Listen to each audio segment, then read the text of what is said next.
I'm Nicole. I'm the occupational therapist as part of the team of Coastal Physiotherapy.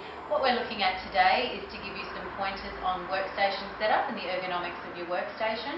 So if you are complaining of neck pain, headaches, tightness in your shoulders, tightness in your lower back, any of those complaints can often be directly attributed to the way that your workstation ergonomics are in your place of employment. So Diane here is one of our receptionists in the morning. She's going to be our model for today. What I'm just going to point out today are some key pointers for your workstation ergonomics.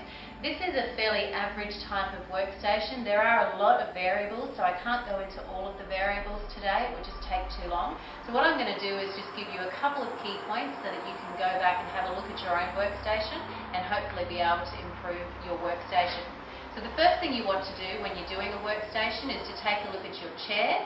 An ergonomic chair will allow you to adjust the height up and down. It will also allow the backrest to be changed in the angle to fit your lower back.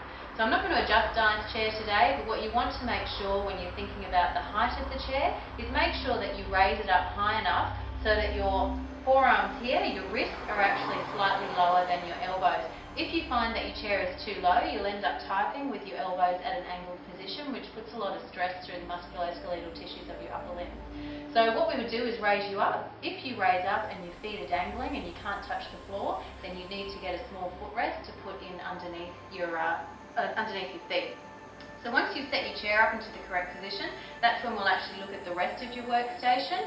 The main key points that we need to look at is your mouse, your telephone if you use the telephone a lot, the computer as well as the keyboard. So the first thing that you want to do with your keyboard is make sure if you do take notes in your work environment that your notes are kept to the side, if you can just move that die over there, and that you actually bring your keyboard right to the edge of the desk. It should be about 6 to 8 centimetres from the edge of the desk, which is typically this wrist support that you see here. That will give you a nice position without having to stretch with your arms. The next thing you want to do is to have a look at your workstation. For the average focal distance of a 19-inch screen, this one's actually bigger than the average length for a computer monitor, is if you can wheel yourself nice and tight into the workstation die, if you can just sit up straight and place your hands out front without coming too far forward. This is roughly the distance that your computer screen should be. If it's further away than that, you will find that your neck starts to drift so that you can see your workstation. This one is allowed to be a little bit further back because it's larger than that 19-inch, so it accommodates for that slightly different focal length. The other thing you want to have a look at is the height of your computer monitor. As this computer monitor is at the moment, Di needs to actually look down with her neck. Holding your neck in that forward position for an 8-hour period will lead to a lot of tightness up the back of the neck muscles going through into the shoulder.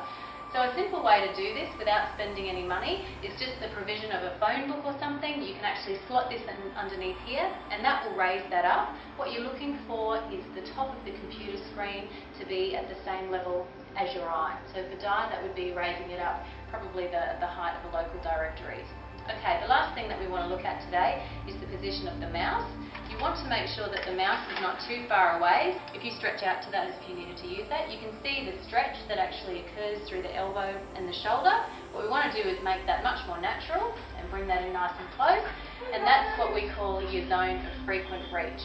The zone of frequent reach is when you're sitting up nice and straight, you've got a straight back, your elbows are by your side. If you were to do this, then everything that you access on a frequent basis throughout the workday, you should be able to access. So that includes your keyboard, your mouse, and your telephone. So those are some key pointers that you can go back to your workstation to have a look at. If you've got other problems, there are things that do fit outside of the norm, and you might need a more comprehensive assessment to have a look at those type of factors.